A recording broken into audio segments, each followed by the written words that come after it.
ఇప్పుడు మనం ప అనే అక్షరం ఎలా రాయాలో నేర్చుకుందాం. చిన్న సున్నా పెట్టి ఈ పై లైన్ వరకు రాయండి.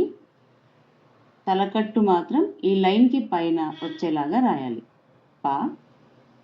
సేమ్ మళ్ళీ అలాగే చిన్ని సున్నాతో స్టార్ట్ చేసి ఈ సున్నా దగ్గర నుండి కింద ఒక స్టాండింగ్ లైన్ తీసుకోవాలి. ఫ. నెక్స్ట్ బ అనే అక్షరం చిన్న సున్నాతో స్టార్ట్ చేయాలి.